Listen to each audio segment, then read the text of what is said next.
Good morning, people. It is day 7 of the off-grid tiny house property makeover. Oh man, when I say it rained yesterday, that's an understatement. It pretty much flooded out here. Jason's gutter system has that 500-gallon tote completely overflowing right now, which I'm not complaining. There's plenty of water to use. The water trough for the dogs are overflowing. The 55-gallon barrel for the shower is overflowing, so that's good news. Jason was going to come back today, but they're a little tired, which I don't blame them. Traveling gets you tired, so they're actually going to be back tomorrow, which will be Sunday. I have a little bit more stuff I need to get done around here before they come back. I'm going to be working on the section that's behind where I parked all the vehicles at. There's still some debris and stuff that need to be cleaned up. I was trying to cut stuff down yesterday until it started raining real bad. Then I had to pretty much call it a day at that point, but that's today's video. As you guys saw, there's a coffee maker here now. I just went to, I think it was Walmart out in Arkansas, and found the cheapest one they had. It was like 10 bucks. It plugs directly into one of his little power banks.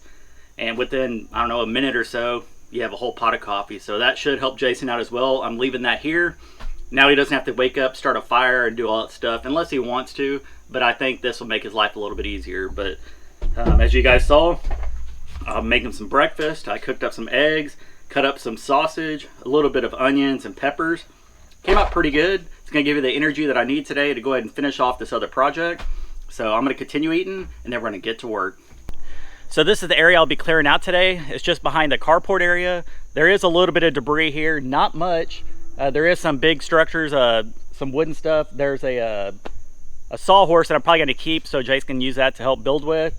Like I said, that thing's going to get torn down and burned. There's a little bit of trash, which is not a big deal, and then a couple of tools that I just need to put up in the shed. But I was so glad that I finished this yesterday over here where the cars are, because the owner of the entire ranch that sells off each of the lots to people, he was he stopped by because he's the one that bought the property at the very end, and he said they're getting ready to bush hog this entire road here this weekend. So it's a good thing I got all that stuff out of the way. I gave him the key to the little ugly white carts in the back. I'm just waiting to get the title to give it to him. But yeah, I'm so glad I was able to get all that stuff cleared out. That way they can come in, clear out as much as they need to, and make this road a lot better. Probably just go around picking up all the trash first, and then removing the tools, and then removing the wood, and then cutting down all the branches. It already looks a lot different than it did. There was a bunch of trees right here that I did cut down yesterday. I threw them off down in the distance, trimmed up all the low-hanging branches. So it's starting to come together. Like I said, now I just got to pick up some trash and some tools and be ready to go.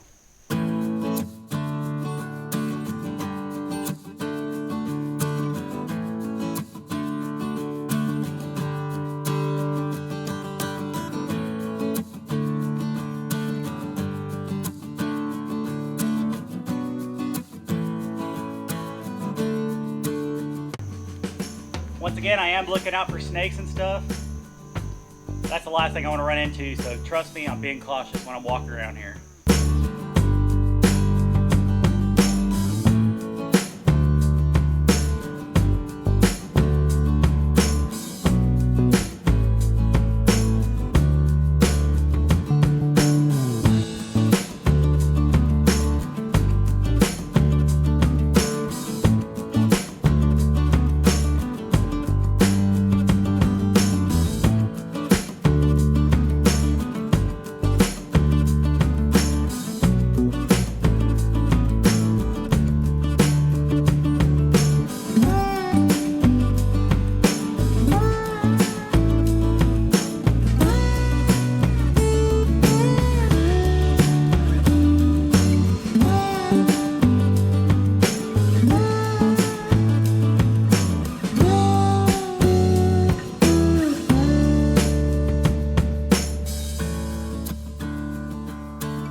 All right. Got it all cleared out now.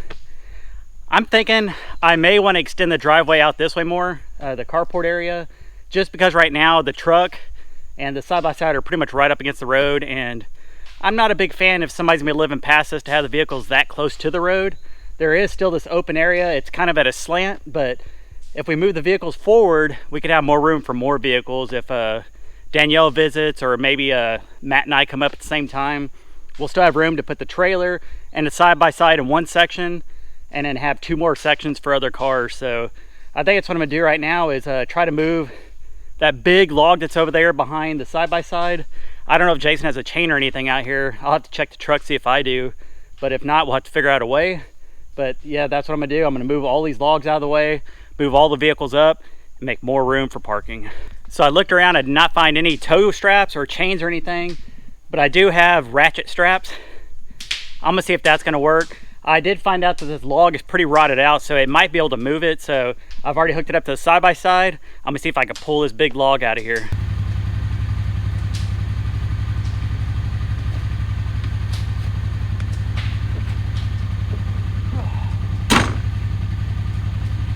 All right, guys, here goes nothing. Let's try it out.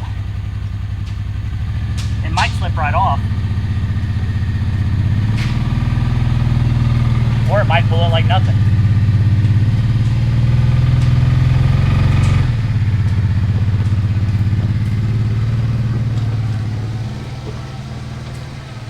Well, shoot dang, that actually worked. I guess you just work with what you have, and right now all I have is ratchet straps, and it pulled it. So now I need to just push this log down the road, push it down the hill a little bit, get it out of the way, and then start moving these vehicles. All right, people, so there you have it. Now, I moved the truck back almost an entire truck's length. I moved the trailer back about 10 feet or so, and then the side-by-side almost butts up to these trees over here. So if he wants to, if he's gone and he wants to chain stuff up, he can always chain them up to the trees so nobody can come and take anything. It also gives you plenty of room in the front. I'm gonna go take you over there real quick and just show you how much more space we have. So this is where all the vehicles were right here before I cleared out that section back there. Now we have enough. If we had another side-by-side, or the four-wheeler could park right here, you could park another vehicle in front of the trailer and another one in front of the truck, which this gives you plenty of room off the road. The roadway is over here. Now you have a good 15 feet or so off the road for the vehicles to park. I'm digging it. All right, so this was pretty much a continuation of yesterday's job. I'm very pleased with the way everything came out. Today is actually my final day here by myself. Jason and Danielle will be back tomorrow. So I've enjoyed myself this whole week. It gave me a lot to think about, a lot of work to do. I feel very accomplished. Thank you for everybody who subscribed. I think I gained almost 1,500 subscribers or so in the last week. My views have been a lot better. Thank you everybody who's been watching. Yeah, I'll probably do an update video tomorrow when Jason gets here, just to see his reaction on everything. And then after that, I don't know if I'm gonna stay up on Monday or not. If I do, we'll go live up here. If not, I'll be headed back to Texas and go live down there. So hope you guys enjoyed this video, and I'll see you on the next one. Peace.